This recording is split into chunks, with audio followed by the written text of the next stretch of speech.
Amazon has now said don't ship us anything that's non-essential, okay? You also have issues with Amazon's brand registry, shipping, and a ton of sellers getting suspended for late shipments, high ODR rates, and all sorts of things.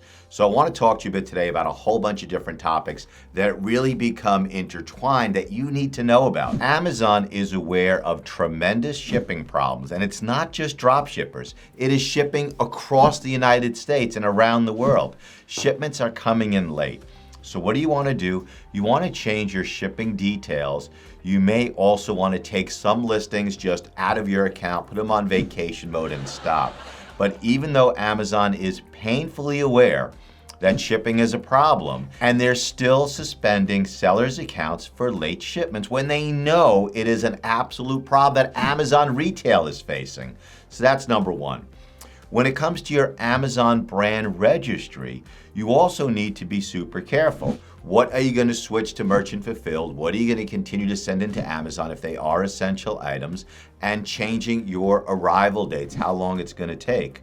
Also, if you have brand registry, you want to make sure that consumers are actually receiving your products. So it also has to do with brand protection, making sure consumers are receiving genuine products.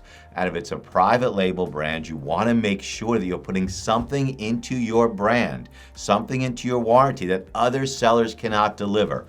Protect every sale. This is absolutely vital information. We write the best plans of action in the world. There is no team better than mine at writing persuasive winning plans of action. You want to identify who you hired, what their job's going to be, what software they're using. Give names, okay? Give telephone numbers. Say, hey, Amazon, if you want to actually speak to our new employee, call them at this number and they'll pick up the phone. Amazon makes plenty of calls to suppliers and distributors.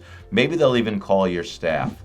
If you're automating your system, put right in the plan of action what you are switching to, what you are automating and why. What aspect of human error are you taking out of the equation? Call us for a free consultation. If you don't want to call, send us an email. We write the world's greatest plans of action. We have reinstated tens of thousands of listings and accounts. We have saved tens of thousands of jobs all over this incredible country of ours. And if you need help, we are here for you 7 days a week.